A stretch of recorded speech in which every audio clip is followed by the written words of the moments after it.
Assalamualaikum warahmatullahi wabarakatuh. Halo anak-anak semua.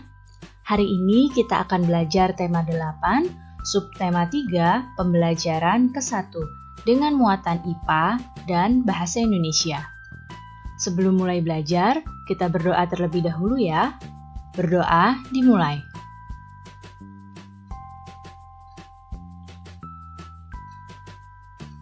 Berdoa selesai.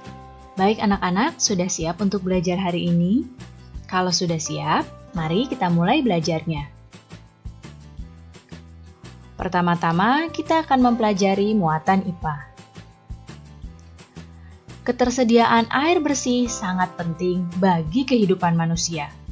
Air bersih selalu tersedia di bumi karena mengalami siklus air. Jadi, siklus air menjamin ketersediaan air yang dibutuhkan oleh makhluk hidup. Dan air yang digunakan makhluk hidup adalah air yang bersih.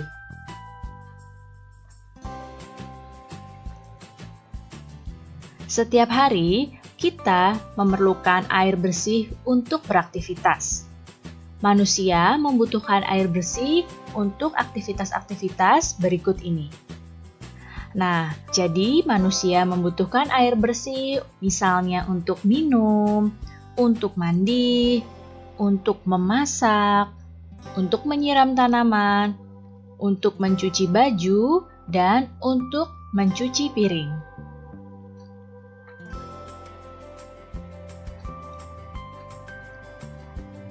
Ada air yang aman digunakan untuk memasak dan minum. Namun, ada pula yang sebaliknya. Kualitas air sangat berpengaruh terhadap kehidupan makhluk hidup dan lingkungan sekitarnya. Nah, oleh karena itu, air yang bisa digunakan oleh makhluk hidup terdapat syarat-syarat tertentu. Lalu, apa saja syarat-syarat air yang berkualitas baik? Berikut ini adalah syarat air yang berkualitas baik, yaitu dibagi menjadi 3 syarat. Ada syarat fisik, syarat kimiawi, dan syarat mikrobiologi. Sekarang perhatikan penjelasan berikut ini. Ada syarat fisik, syarat kimiawi, dan syarat mikrobiologi. Yang pertama adalah syarat fisik air yang bersih, yaitu airnya tidak keruh. Kemudian tidak berwarna apapun, jadi airnya bening.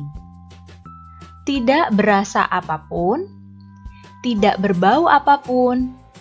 Suhu air antara 10 derajat hingga 25 derajat Celcius atau air yang sejuk.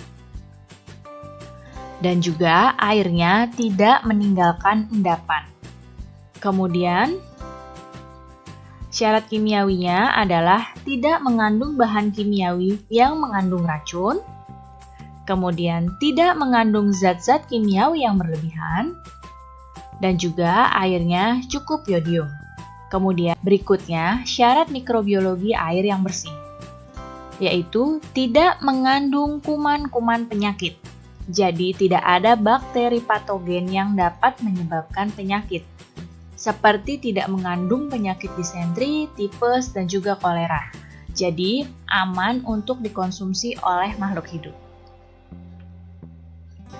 Sekarang kalian bacalah teks tentang air berikut ini.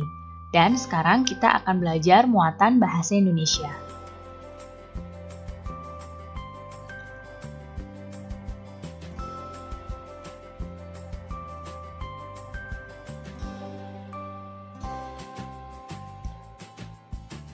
Sudah selesai membacanya?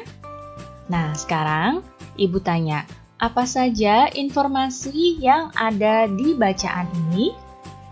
Adakah yang masih ingat cara menuliskan informasi penting dalam teks ini? Nah, berikut ini adalah informasi penting yang ada di dalam teks. Kita akan buat informasi penting ini dalam bentuk peta pikiran. Kita tulis judulnya dulu, air untuk kebutuhan sehari-hari. Setelah dibaca, informasi pentingnya yang pertama adalah air digunakan untuk minum, mencuci, mandi, memasak, menghasilkan listrik, dan mengairi ladang. Kemudian, informasi yang kedua, sumber air dapat diperoleh dari air tanah, air hujan, air permukaan, dan informasi berikutnya adalah air perlu diolah agar dapat dikonsumsi oleh makhluk hidup.